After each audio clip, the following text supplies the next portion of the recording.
All right, let's dive into a really critical part of workplace safety, OSHA's injury and illness record keeping. Now, I know what you might be thinking, paperwork, but this is so much more than that. It's actually a powerful system for making a workplace safer. We're going to break down how these records can help you spot trends and prevent incidents before they even happen. Let's get right into it. You know, it's so easy to look at OSHA logs as just another compliance headache. But their real job, it's all about prevention. Think of them as a tool, one designed to help you connect the dots, identify hazards, and, most importantly, stop the next accident from occurring. And really, that's the whole idea right there. Every single entry isn't just a number, it's a story of what went wrong. And when you record these stories in a systematic way, you create this incredible feedback loop. You're essentially turning past mistakes into a blueprint for a safer future. Now, here's the wild part. These record-keeping violations, they're one of the most common things OSHA cites companies for, and yet they are almost 100% preventable. Getting this right isn't just about avoiding a fine, it's about protecting your people and your organization. So, how does OSHA make sure we're actually listening to these stories? Well, it's not just one single form, it's a system of 3 forms that all work together. Let's think of them as a team, each with a specific job, all working to paint the full picture. So here they are, the OSHA Recordkeeping Triad. It all starts with Form 301 on the left. That's your detailed incident report. The key info from that form then flows into the middle one, Form 300, which is your running log for the whole year. And finally, everything gets summed up on Form 300A, the annual summary. See how they build on each other? First up is our lead investigator, Form 301. Every time there's a recordable incident, this is your starting point. Its whole purpose is to get the nitty-gritty details, the who, what, where, when, and how. This form tells the complete story, and it's the foundation for everything else. So once you have that detailed story from Form 301, you take the key information and create a one-line entry in the team's official ledger, Form 300. This is basically the master list for the entire year. It gives you a clean, chronological overview of your safety record, all in one place. Then, at the end of the year, you take all that data from the ledger and you compile it into the final report card, Form 300A.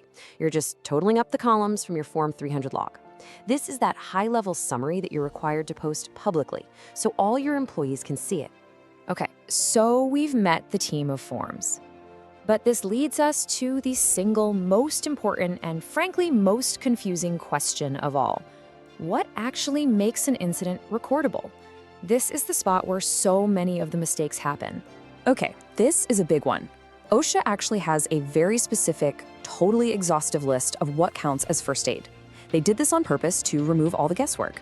So on the left, you've got things like Band-Aids, over-the-counter meds, and cold packs, simple stuff. Now here's the rule. If the treatment given is not on that official first aid list, it automatically becomes medical treatment, which you see on the right. That means things like getting stitches, a prescription, or physical therapy. Boom, the incident is now recordable. The line is meant to be crystal clear.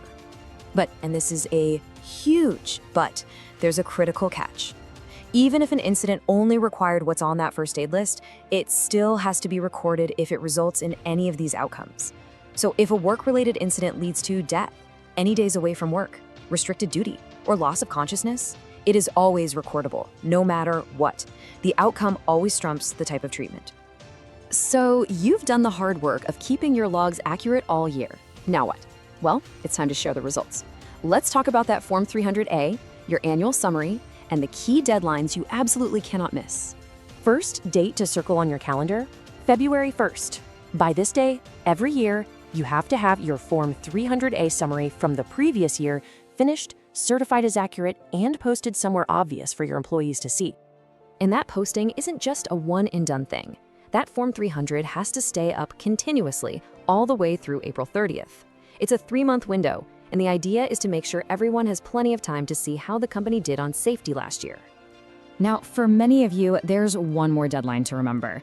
If your company is required to submit its data to OSHA electronically, you have to get that 300A information uploaded to them by March 2nd. This really shows you how seriously OSHA takes this. The form can't just be signed by anybody. It has to be a high-level company executive. We're talking a corporate officer or the highest-ranking person at that specific site. They have to personally sign off on it, certifying it's correct. That puts the accountability right at the very top. So what happens if you don't follow the rules? Or if your logs are just wrong? Well, the consequences can be pretty serious, and it's not just about getting a slap on the wrist. The risks are real. You could be looking at OSHA citations and some pretty hefty financial penalties. But honestly, just as damaging is what it does to your safety culture. It completely erodes trust. Oh, and here's a real gotcha. If an OSHA inspector shows up and asks for your logs, you have exactly 4 business hours to produce them. If you can't, that's an automatic citation right there. So at the end of the day, your OSHA log is so much more than just a regulatory chore. It's a story. It's the narrative of safety in your workplace. So the real question you should be asking yourself is, what story are your records telling? And maybe more importantly, how are you going to use that story to write a safer chapter for everyone tomorrow?